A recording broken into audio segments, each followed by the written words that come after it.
नमस्कार, आप देख रहे हैं बीआरजी न्यूज। दिन भर की कुछ अहम और खास खबरों के साथ बीआरजी न्यूज रूम में आप सबका स्वागत है। खबरों का सिलसिला शुरू करने से पहले एक नजर आज की सुर्खियों पर। पारंपरिक शास्त्रीय वाद्य डागुर वीणा कैसे बनती है और बड़ौदा में कौन है वो कलाकार जो डागुर वीणा बजाता है, देखिए हमारी खास रिपोर्ट।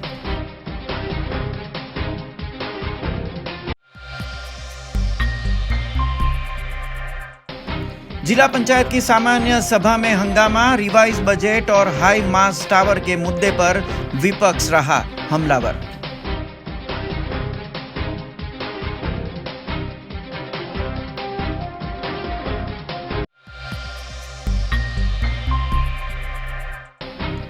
कैसे होती है हवा में उड़ते हवाई जहाजों की फोटोशूट, सोशल मीडिया पर हुए वीडियो वायरल।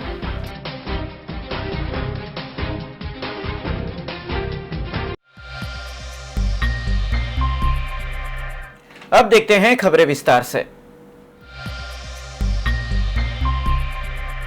खबरों की शुरुआत करते हैं भारतीय पारंपरिक संगीत के वाद्य से।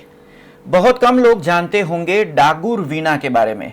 इस खबर में हम आपको बताएंगे कि डागुर वीणा क्या है, उसे किस तरह से बनाया जाता है और सिर्फ भारत ही नहीं पर पूरे विश्व में डागुर वीणा बजाने वाले कितने कलाकार हैं।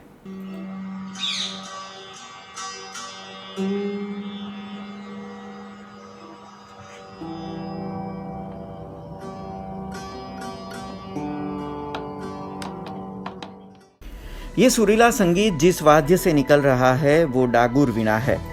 माना जाता है कि करीबन 80 साल पहले इस डागुर वीणा का निर्माण हुआ था।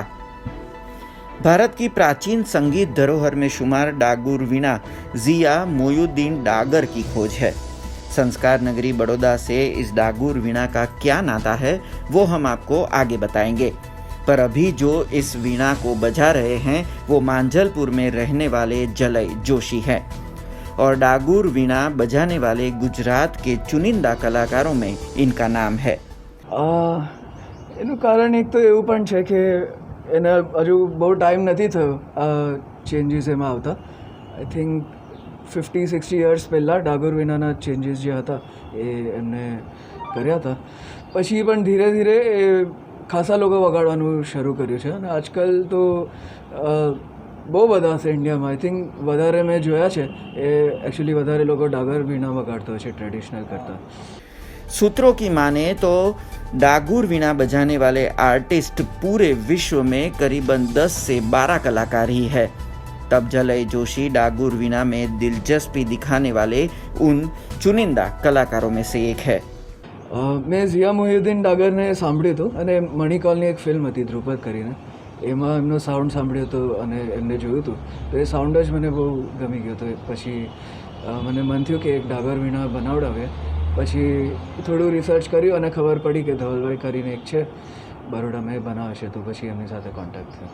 ના, મારા ફેમિલીમાં કોઈ સંગીતકાર તો નથી.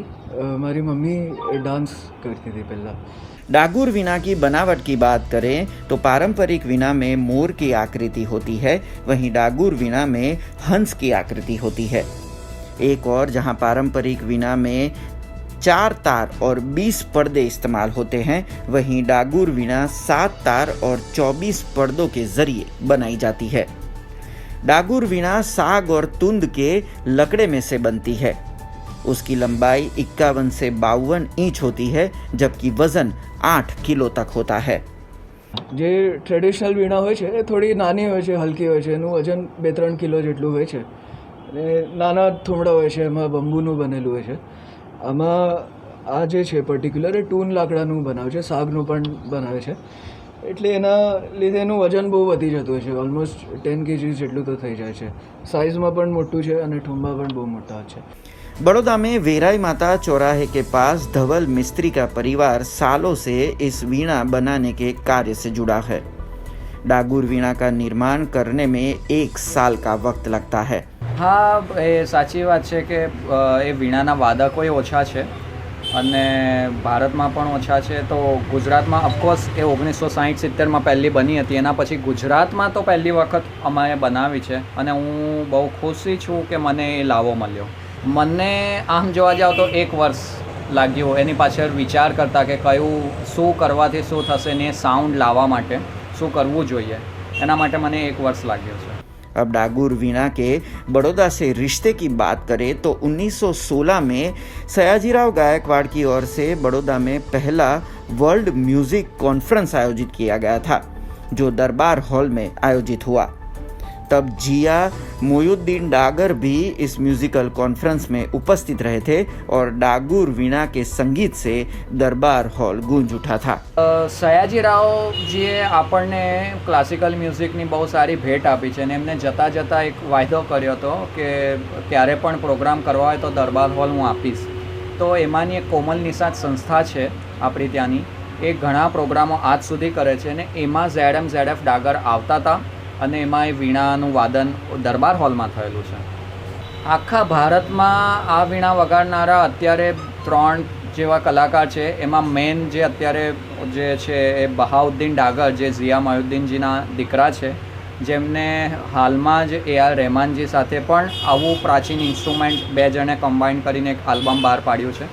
BRG न्यूज़ की इस विशेष खबर में संस्कार नगरी बड़ौदा के भारतीय सांस्कृतिक संगीत वाद्यों में शुमार डागुर वीणा बजाते बड़ौदा के एक लौते हुनरबाज कलाकार और एक लौते डागुर वीणा को अपने हुनर से बनाने वाले कलाकार से आप सबको रूबरू करवाना था.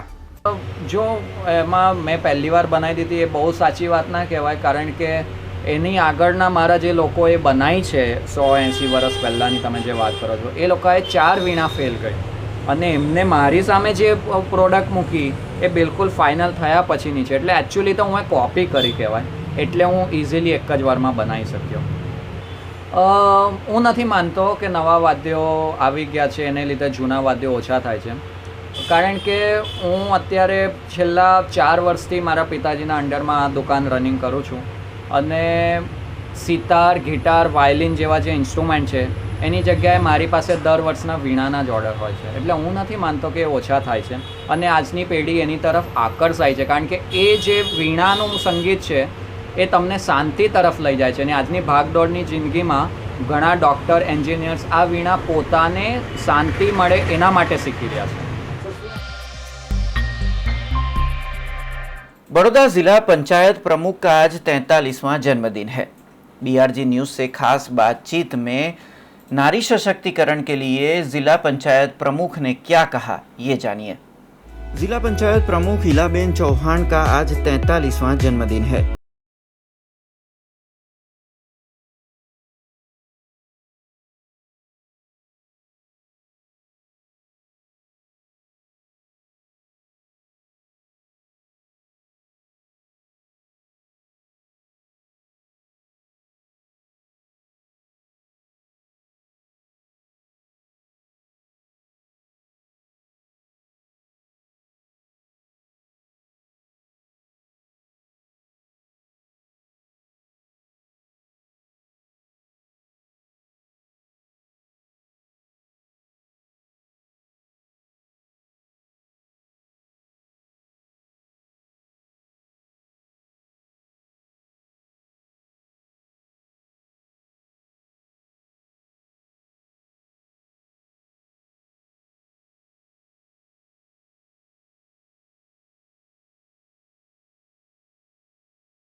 आपने हवा में उड़ते हवाई जहाज के फोटो कई देखे होंगे, पर ये फोटो शूट किस तरह से होता है ये हम आज आपको 3 वीडियो क्लिप के जरिए बताते हैं. इंटरनेट पर हवा में उड़ने वाले जहाज़ों के शानदार वीडियोस और तस्वीरें मिल जाएंगी, लेकिन कभी आपने सोचा है कि इन्हें शूट कैसे किया जाता है? इससे ही जुड़ा एक वीडियो ट्विटर पर काफ़ी वायरल हो रहा है और इसके साथ और भी 2 वीडियो काफ़ी वायरल हो रहे हैं, जिसे एविएटर अनिल चोपड़ा ने शेयर किया है.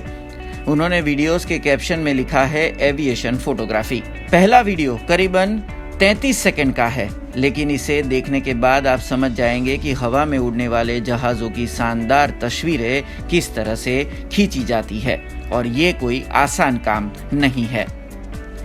वीडियो में देखा जा सकता है कि फोटोग्राफर हवा में उड़ते विमानों को हाथ से इशारे करके समझा रहे हैं कि उसे किस तरह का पोज देना है। फोटोग्राफर का ये अंदाज लोगों को काफ़ी पसंद आया। आपको बता दें कि जब तक ये न्यूज़ लिखे जा रहे हैं तब तक करीबन 68,000 से अधिक व्यू इसे मिल चुके हैं, जबकि 8,000 से ज़्यादा लाइक इसे मिल चुके हैं। बहुत से लोगों ने कमेंट कर इसे एक चुनौतीपूर्ण और शानदार काम बताया है। तो आप भी देखिए ये वायरल वीडियो।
गुजरात सरकार के आरोग्य और बाल कल्याण विभाग की ओर से इन दिनों पोषण माह 2020 का आयोजन किया गया है, जिसके तहत बड़ौदा शहर के सोमा तालाब विस्तार में करीबन 200 गरीब बच्चों को न्यूट्रिशन देने की पहल की गई थी।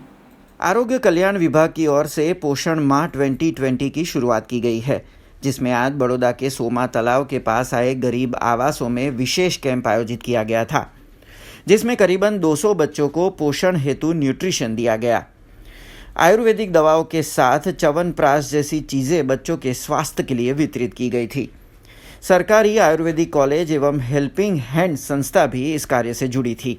सोनल सालवी बरोडा हेल्पिंग हैंड कार्यकर्ता आज सरकारी आयुर्वेदिक कॉलेज तरफथी कृष्णनगरमा 200 છોકરાઓને મેડિકલ કેમ્પ રાખવામાં આવેલ છે। એટલે એમનું વજન પ્રમાણે એમને આયુર્વેદિક દવાઓ એટલે ચ્યવનપ્રાશ ને એવું બધું એનું વિતરણ કરવામાં આવ્યું છે। गुजरात सरकार के आरोग्य और बाल कल्याण विभाग की ओर से कुपोषित बच्चे और माताओं के लिए विशेष पोषण माह 2020 योजना की शुरुआत की गई है, जिसमें भारत की भावी पीढ़ी को न्यूट्रिशन के जरिए तंदुरुस्ती देने की पहल की जा रही है। जे नियामक श्री आयुषनी कचेरी आरोग्य परिवार कल्याण विभाग गुजरात सरकार द्वारा अने सरकारी आयुर्वेद कॉलेज अने हॉस्पिटल वडोदरा तेमज Baroda helping hand Vadodara NGO जे छे एमना साथ सहकारथी कृष्णानगर सोमा तळाव वडोदरामां आज रोज जे पोषण माह 2020 अंतर्गत जे अमे आजे न्यूट्री कैम्प करीए छे, जेमां सरकारी आयुर्वेद कॉलेज अने हॉस्पिटल वडोदराना कौमारभृत्य एटले के बालरोग विभागना विभाग अध्यक्ष श्री, लेक्चर श्री तेमज मेडिकल ऑफिसर श्री अने एनजीओना प्रेसिडेंट आज रोज हाजर रह्या छे, ज्यां अमे पोषण माह अंतर्गत जे कुपोषणवाळा बाळको होय, गर्भिणीओ होय, पांडुरोगवाळा होय ए लोकोनुं निदान तेमज जे नेशनल आयुष मिशन द्वारा अपाती दवाओ जे छे कुपोषण माटेनी एનું વિતરણ કરવા એનું નિદાન કરવા આજરોજ અમે અહીંયા કૃષ્ણાનગરમાં આવેલ છીએ। જે વિસ્તારમાં લગભગ 200 થી 300 બાળકો જે છે, જેમાંથી અમે જે વજન જેનું ઓછું હોય, વજન અને હાઇટનો રેશિયો જેનો ઓછો હોય એવા બાળકોનું સિલેક્શન કરી અને ત્યારબાદ અમે એને આયુર્વેદિક દવાઓ આપવાના છીએ। बड़ौदा जिला पंचायत की सामान्य सभा आज आयोजित हुई थी। वो सामान्य सभा जिला पंचायत भवन में नहीं पर एक निजी होटल में आयोजित हुई थी, जिसको लेकर विपक्ष ने विरोध किया और साथ में इस सभा में रिवाइज बजट का प्रस्ताव रखा गया था, उसको लेकर भी विरोध पक्ष हमलावर रहा। बड़ौदा जिला पंचायत की सामान्य सभा आज आयोजित हुई थी और ये सभा जिला पंचायत भवन में नहीं पर एक निजी होटल में आयोजित की गई, जिससे विपक्ष ने हंगामा किया। साथ ही में सामान्य सभा की शुरुआत में ही रिवाइज बजट के मामले में विरोध पक्ष ने सभा में शोर शुरू कर दिया। कोरोना महामारी के बीच जिला पंचायत की ओर से कोरोना संक्रमण रोकने की दिशा में किसी भी तरह के कदम नहीं उठाए जाने का भी आरोप विरोध पक्ष ने लगाया।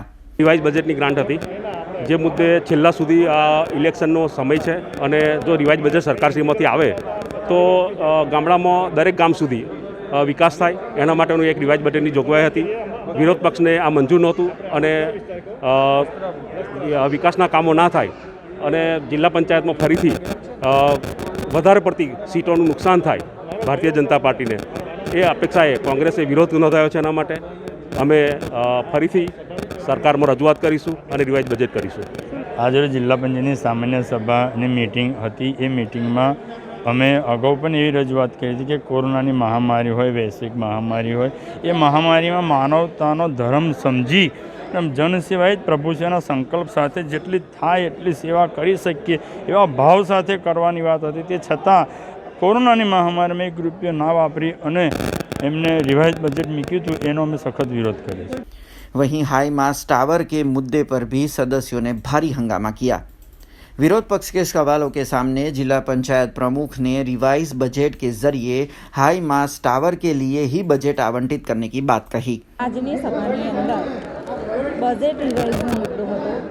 જે બજેટ રિવાઇઝનો મુદ્દો હતો એની અંદર અમે જે લોકો જે સદસ્યશ્રીઓએ હાઈમસ ટાવર વર્ક ઓર્ડર વગર બનાવી દીધા છે, તો અમે એવું વિચાર્યું કે જે કામો આપણે સરકારની ગાઈડલાઇનમાં નથી પણ વર્ક ઓર્ડર વગર બનાવી લીધા એટલે એમને પણ ઘણા બધા પ્રશ્નો ઊભા થતા હોય છે। તો એ પ્રશ્નોના નિવારણ માટે જો આ બજેટમાં સુધારો થાત, વધારો થાત, તો અમે આ પૈસા એમને જ આપવાના હતા કે જેમને અગાઉ હાઈમસ ટાવર ઊભા કરી દીધા છે। અમારો સહકારની જ આશા હતી। એની અંદર એવું હાઈમસ ટાવરની આપણે જે વાત કરીએ છીએ એમાં એવું છે કે પહેલાં જ્યારે હાઈમસ ટાવર અમે વહીવટી મંજૂરી આપી દીધી, એ થોડી નાની વહીવટી ભૂલ થઈ હતી કે ત્યાંથી ગાઈડલાઇન મુજબ ગાઈડલાઇન તરફ કદાચ એમનું ધ્યાન જોવાનું રહી ગયું હશે।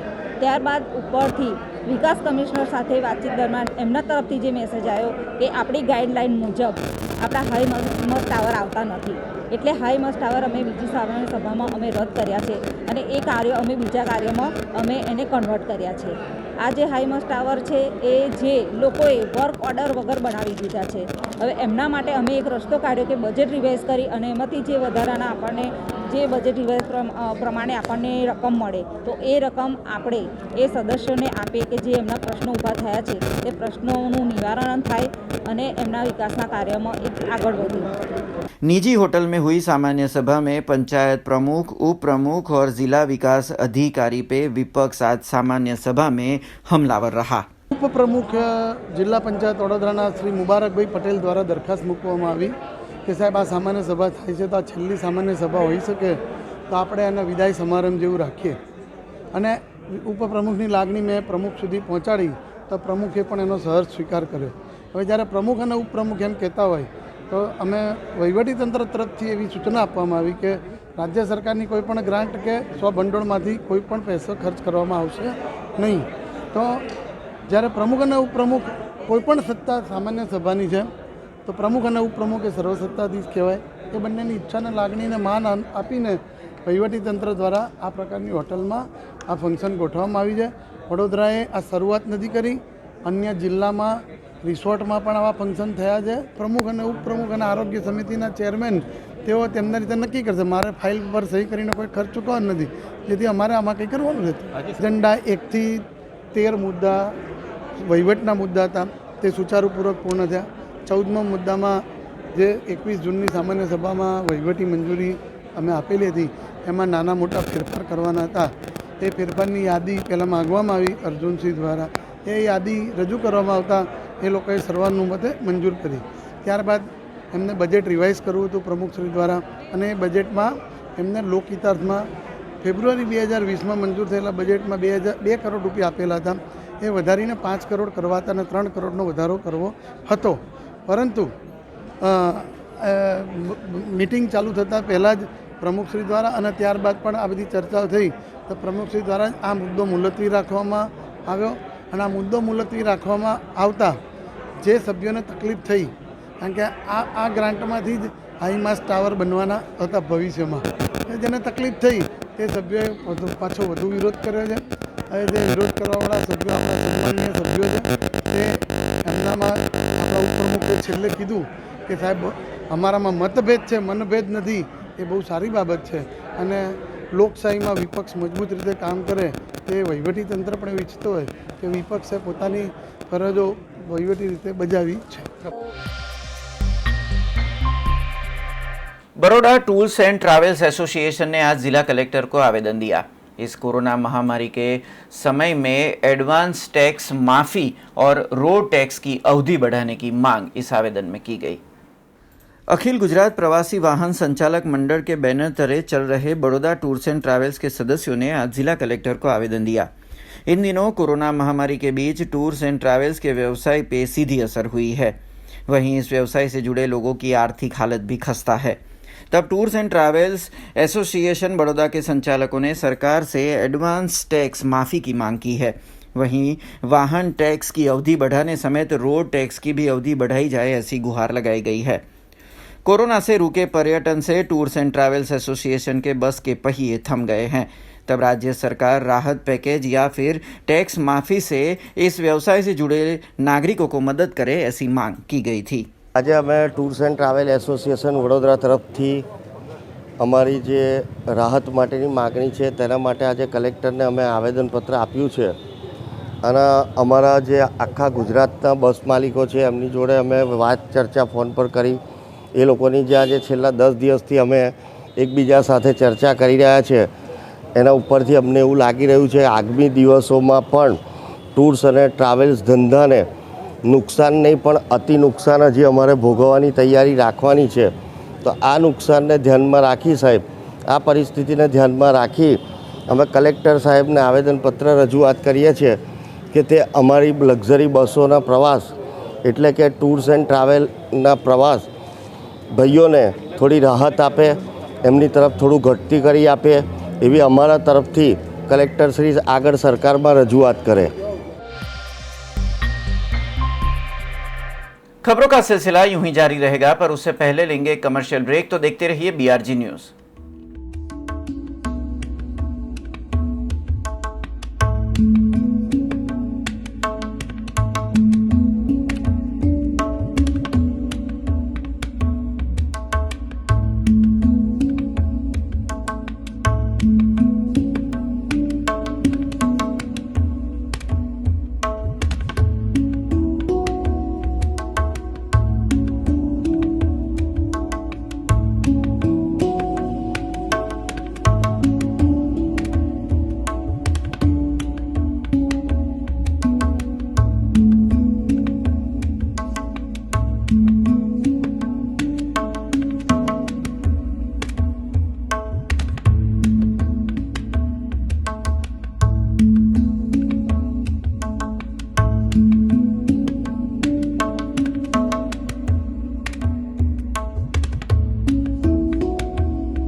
ब्रेक के बाद फिर से आप सबका स्वागत है. महाराजा सयाजीराव यूनिवर्सिटी की कॉमर्स फैकल्टी में आज AGSG ग्रुप की ओर से आवेदन दिया गया, जिसमें खास तौर पर पहले साल की जो ऑनलाइन प्रवेश प्रक्रियाएं चल रही है उसको लेकर और साथ में SY और TY के इम्तिहान के सिलेबस को लेकर इस आवेदन में मांग की गई थी. AGSG ग्रुप की ओर से आज कॉमर्स फैकल्टी के डीन को आवेदन दिया गया, जिसमें FY BCom की ऑनलाइन प्रवेश प्रक्रिया पे सवाल उठाए गए थे. एफवाई में प्रवेश की ऑनलाइन प्रक्रिया में दिक्कत और प्रवेश प्रक्रिया में एडमिशन प्राप्त छात्रों की लिस्ट जारी करने की मांग एजीएसजी ग्रुप की ओर से की गई थी। वहीं एसवाई और टीवाई के छात्रों के इम्तहान के लिए जो सिलेबस है उसे भी जारी करने की मांग एजीएसजी ग्रुप की ओर से की गई। एजीएसजी ग्रुप के आवेदन के सामने कॉमर्स फैकल्टी के डीन ने अपनी प्रतिक्रिया दी थी, जिसमें ऑनलाइन एडमिशन में छात्रों के ओरिजिनल डॉक्यूमेंट में होती देरी से स्क्रूटिनी प्रक्रिया में देरी होने का हवाला दिया गया था। બે કે ત્રણ મુદ્દા હતા। એક તો ઓનલાઈન એડમિશનમાં જે વિદ્યાર્થીઓને તકલીફ પડી રહી છે, આપને જાણીને આશ્ચર્ય થશે અને આનંદ પણ થશે કે ફેકલ્ટી ઓફ કોમર્સના ફર્સ્ટ યર બીકોમમાં એડમિશન માટે 9100થી વધારે વિદ્યાર્થીઓએ અરજી કરી છે। આમાંથી શરૂઆતમાં 4500થી વધારે વિદ્યાર્થીઓના ડોક્યુમેન્ટ, એમની સ્કૂલ લિવિંગ સર્ટિફિકેટ, એમના માર્કશીટ, એમનું એટેમ્પ સર્ટિફિકેટ સાચા જોડવામાં આવ્યા હતા નહીં। આ બધા વિદ્યાર્થીઓને SMS દ્વારા પોતાના સાચા ડોક્યુમેન્ટ જોડવા માટે કહેવાયું। આજની તારીખે પણ 800થી 1000 વિદ્યાર્થીઓ એવા છે જેમના સાચા ડોક્યુમેન્ટ અમારી પાસે નથી। જે વિદ્યાર્થીઓના ડોક્યુમેન્ટ અમારી પાસે સાચા છે એમનો સ્ક્રુટિનીનો પ્રોસેસ ચાલુ છે। આવનારા 5 થી 6 દિવસમાં સ્ક્રુટિની પૂરી થશે, પરંતુ જે વિદ્યાર્થીઓએ અમને સાચા ડોક્યુમેન્ટ આપ્યા નથી તે નહીં આપે ત્યાં સુધી એડમિશન લિસ્ટ બહાર પાડવું મારા માટે અઘરું છે। તો આપના માધ્યમથી હું ફર્સ્ટ યર બીકોમમાં એપ્લાય કરેલા બધા વિદ્યાર્થીઓને કહેવા માગું છું કે તમે તમારા સાચા ડોક્યુમેન્ટ અપલોડ જેટલા વહેલા કરશો એટલું એડમિશન લિસ્ટ બહાર પાડવું અમારા માટે શક્ય બનશે। હવે ઓનલાઈનમાં તકલીફ પડી રહી છે, આ ટેકનોલોજી છે, થોડીક હેરાન કરે, બરાબર છે, પરંતુ આજે અમે સાંજે 3 હેલ્પલાઇન નંબર યુનિવર્સિટીના વેબસાઇટ પર મૂકવાના છે। આ હેલ્પલાઇન નંબરથી વિદ્યાર્થીઓ પોતાના તકલીફ અમને જણાવી શકશે અને એનું નિરાકરણ લાવવાનો અમે પ્રયત્ન કરીશું। अब खबर सावली से आ रही है, जहां के स्टेशन विस्तार के निवासी लगातार जल भराव की समस्या से जूझ रहे हैं। स्थानीय नगर सेवक से बार बार गुहार लगाने के बाद भी इस परेशानी का हल नहीं निकल पा रहा है। सावली में आए स्टेशन विस्तार में थोड़ी सी बारिश में जल भराव हो जाता है। जल भराव के चलते वहां के स्थानीय निवासी भारी दिक्कतों का सामना कर रहे हैं। वार्ड नंबर 7 के नगर सेवक कमलेश शास्त्री को स्थानिक निवासी लगातार इस मुद्दे पर जानकारी देते आए हैं, पर किसी भी तरह की कार्यवाही उनकी ओर से नहीं की जा रही। पानी के जमावड़े से मच्छर समेत कई बीमारियां भी फैलने की दहशत जताई जा रही है। तब सावली नगर पालिका से स्थानिक निवासी जल भराव की इस समस्या को जल्द दूर करने की गुहार लगा रहे हैं। आ विस्तारमा छेल्ला त्यारे वरसाद आवे त्यारे छेल्ला 15 દિવસથી પાણીનો નિકાલ થતો નથી। વારંવાર નગરપાલિકામાં આના કોર્પોરેટરને રજૂઆત કરી છે, તેઓ કોઈ ધ્યાન આપતા નથી, આવતા બી નથી। આ વિસ્તારમાં છાત્રાલયો છે, સ્કૂલો છે અને અવર જવરનો રસ્તો છે, છતાં પણ કોઈ નિકાલ થતો નથી। એટલે આ વિસ્તારમાં રોગચાળો ફાટી નીકળે એવી દહેશત છે। ખરેખર તો નગરપાલિકાએ ધ્યાન આપવું જોઈએ, ગંદકીનો બી પાર નથી। વોર્ડ નંબર 7ના કોર્પોરેટર કમલેશ શાસ્ત્રીને વારંવાર રજૂઆત કરી છે, પણ હું આવું છું, કરી આપું છું, પછી કશું કરતા જ નથી। આ પહેલાં બી કેટલા વખત કરી, આ વખતે 2-3 વખત કરી, પણ કોઈ ધ્યાન એમણે આપ્યું નહીં। कृषि विधेयक पर विरोध पक्ष लगातार केंद्र सरकार पर हमलावर है। तब बड़ौदा शहर में आम आदमी पार्टी की ओर से एक पत्रकार परिषद रखी गई थी, जिसमें काली पट्टी और काला मास्क पहनकर कृषि विधेयक का विरोध किया गया। आम आदमी पार्टी समेत विपक्ष लगातार कृषि विधेयक का विरोध कर रहे हैं। राज्यसभा की कार्यवाही तक इसमें स्थगित हो रही है। इस विरोध के चलते बड़ौदा में भी आम आदमी पार्टी ने आज पत्रकार परिषद के जरिए कृषि विधेयक के खिलाफ नाराजगी जताई थी। आम आदमी पार्टी के बड़ौदा के सदस्यों ने काली पट्टी और काला मास्क पहने केंद्र और राज्य सरकार के खिलाफ विरोध प्रदर्शित किया। वहीं अगर कृषि विधेयक पे पुनः विचारणा नहीं की जाएगी तो सड़क से संसद तक आम आदमी पार्टी आंदोलन का रास्ता अपनाएगी, ऐसी भी बात कही गई है। આજે આમ આદમી પાર્ટી ખેડૂત વિરોધી જે 3 કાયદા પસાર કરવામાં આવ્યા છે તેના વિરોધમાં કાળું માસ્ક પહેરી અને કાળી પટ્ટી પહેરી અને પ્રેસ કોન્ફરન્સના માધ્યમથી આમ આદમી પાર્ટી સમગ્ર ગુજરાતની અંદર દરેક જિલ્લાની અંદર વિરોધ પ્રદર્શન કરી રહ્યા છીએ. કૃષિ ઉપજ વેપાર અને વાણિજ્ય બિલ, આવશ્યક ચીજવસ્તુ સંશોધન બિલ, કસરી ખેતી એટલે ખેડૂત સશક્તિકરણ અને સંશોધન બિલનો આમ આદમી પાર્ટી વિરોધ કરી રહ્યા છીએ. જો કેન્દ્રની સરકાર આ બિલને પાછા નહીં લે તો આમ આદમી પાર્ટી સડકથી લઈને સંસદ સુધી તમામ જગ્યાએ ગાંધી ચિંધ્યા માર્ગે આંદોલન કરશે. કારણ કે જે જોર જબરજસ્તીથી રાજ્યસભાની અંદર નંબર ન હોવા છતાં પણ જે રીતે આ બિલ પસાર કરવામાં આવ્યા છે, સમગ્ર દેશના તમામ ખેડૂતો આનો વિરોધ કરી રહ્યા છે. ઇવન ભારતીય જનતા પાર્ટી અને RSSની માતૃ સંસ્થા સ્વદેશી જાગરણ મંચે પણ આનો વિરોધ કરી રહ્યો છે. અને છેલ્લા 20 વર્ષની અંદર એક પણ ખેડૂત સંગઠનોએ આની માંગણી નથી કરેલી, તો પછી શા માટે આટલી જલ્દીથી આ કાયદાઓને પસાર કરવામાં આવ્યા છે? ફક્ત અને ફક્ત જે ખેતીનું કંપનીકરણ કરવામાં આવી રહ્યું છે, મોટા ઉદ્યોગપતિઓને ફાયદા અપાવવા માટે જે આ કાયદો પસાર કરવામાં આવ્યો છે, એનું આજે આમ આદમી પાર્ટી કાળો દિવસ તરીકે મનાવીને વિરોધ કરી રહી છે. आज स्थायी समिति की बैठक ऑनलाइन आयोजित हुई थी, जिसमें करीबन 10 कामों पर चर्चा की गई और उन सभी 10 कामों को मंजूरी भी दी गई. आज स्थायी समिति की बैठक ऑनलाइन आयोजित हुई थी, जिसमें 10 कामों पर चर्चा की गई और सभी कामों को मंजूरी भी दी गई. खास तौर पर 1 साल के कामों के एकाधिकार पे चर्चा की गई थी. वहीं बड़ौदा के सुविधाओं के कामों में तेजी की बात स्थायी समिति की बैठक में की गई थी. आज की बैठक के बारे में बड़ौदा महानगर पालिका के सेक्रेटरी चिंतन देसाई ने जानकारी दी थी.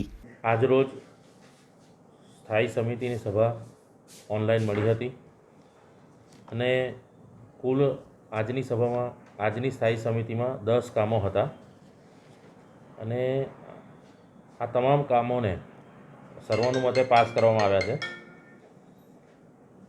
સામાન્ય રીતે તમામ કામો ઉપર ઘનિષ્ઠ ચર્ચા થઈ છે અને જે 3 મહિના વધુની જે માંગણીઓ છે એ अस्वीकार કરીને 1 વર્ષના જ ઇજારા આપવા એ રીતનું નિર્ણય કરેલો છે. हाल ही में बड़ौदा महानगर पालिका की ओर से करीबन 890 सफाई कर्मी जो कॉन्ट्रैक्ट और करार पर काम कर रहे थे, उन्हें स्थायी करने के आदेश पत्र दिए गए. उसमें भी अब एक विवाद खड़ा हुआ है. आज करीबन 350 सफाई कर्मी जो विभिन्न वार्ड से आए हुए थे, वो विरोध पक्ष के नेता चंद्रकांत श्रीवास्तव के पास पहुंचे और स्थायी आदेश पत्र उन्हें भी मिले, ऐसी मांग की. हाल ही में पालिका की ओर से करार और कॉन्ट्रैक्ट के सफाई कर्मियों को स्थायी किए जाने के आदेश पत्र वितरित किए गए. तब आज इसमें भी विवाद उठा. वार्ड नंबर 10 के सफाई कर्मी जो बीते 8 से 10 सालों से कॉन्ट्रैक्ट पर काम कर रहे थे, उनकी अनदेखी किए जाने की खबर सामने आई. અમે વોર્ડ નંબર 10 માં હતા, ઝાડુ સફાઈનું કામ કરતા હતા. અમે વોર્ડ નંબર 2011 અમે નોકરી કરીએ જ, પણ અમને 2018 અમારા દિવસો ગણવામાં આવ્યા છે. અને બીજું કે અમને કોઈ રીતના કંઈ રોજિંદારી કરવાના હતા, એની અંદર અમારું નામ બી નહીં. અમને તો બધા વ્હાઇટ કલરના છોકરાઓ છે, પછી અમુક બીજા બધાના સ્ટાફના છોકરા આમ તેમ રીતના, એટલે એ રીતના બધાને લીધા છે. લગભગ 350 જેવા છે. અત્યારે તમે કોને રજૂઆત કરવા? અમે હમણે ભત્તુભાઈ સાહેબને.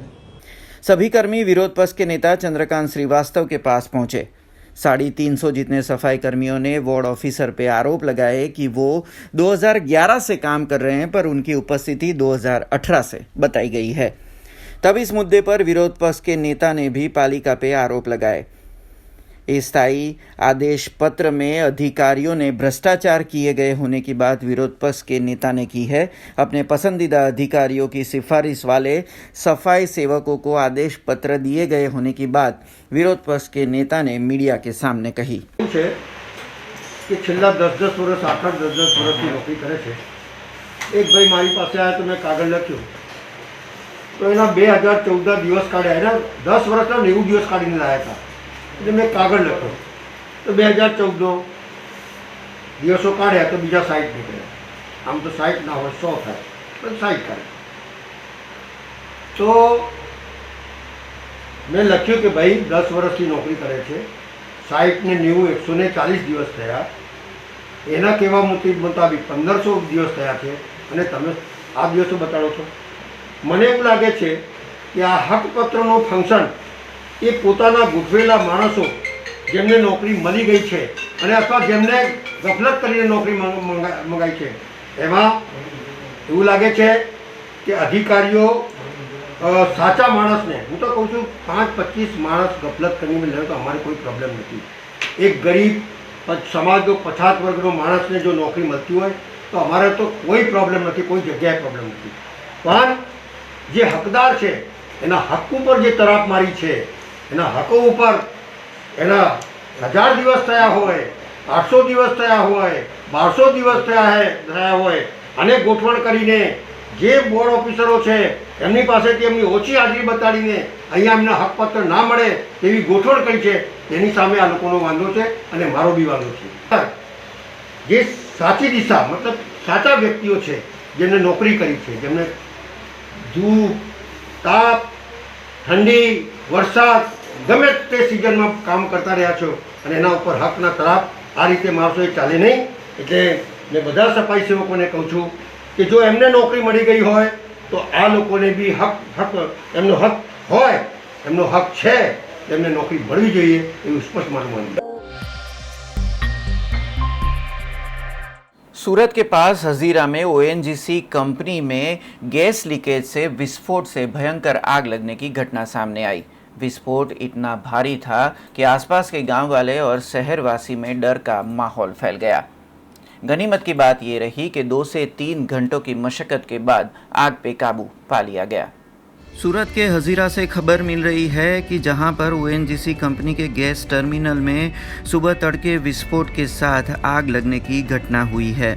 बताया जा रहा है कि करीबन रात 3:15 बजे हजीरा इंडस्ट्रियल विस्तार में आए ओएनजीसी कंपनी के गैस टर्मिनल में एक स्पार्क से आग लगी थी, जिससे हुआ विस्फोट इतना भारी था कि आसपास के गांव और शहर के नागरिकों में डर का माहौल फैल गया। गैस टर्मिनल में से निकलती आग की लपटों को दूर से देखा जा सकता था। सूत्रों के हवाले से मिली खबर से इस विस्फोट में करीबन 3 व्यक्ति लापता हुए हैं। ओएनजीसी कंपनी ने गैस लाइन का वाल्व बंद किया, जिसके बाद करीबन 4 से 5 घंटों के बाद आग पे काबू पाया गया। इस पूरी घटना में ओएनजीसी की ओर से जारी बयान में किसी के हताहत नहीं होने की बात कही जा रही है।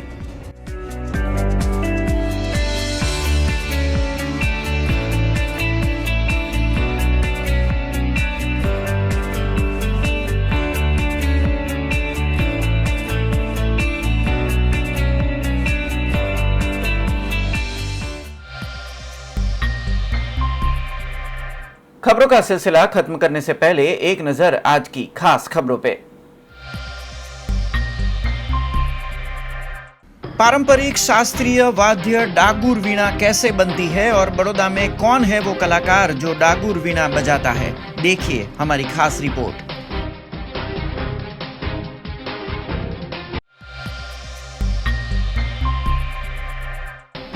जिला पंचायत की सामान्य सभा में हंगामा, रिवाइज बजट और हाई मास टावर के मुद्दे पर विपक्ष रहा हमलावर।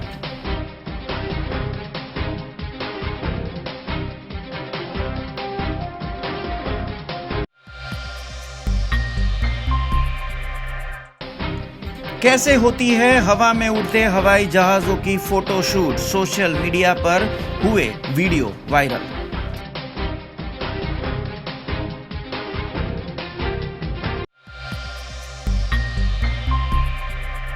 ये थी अब तक की खबरें। कल नई खबरों के साथ फिर से उपस्थित होंगे, तब तक BRG न्यूज की पूरी टीम को इजाजत दीजिए।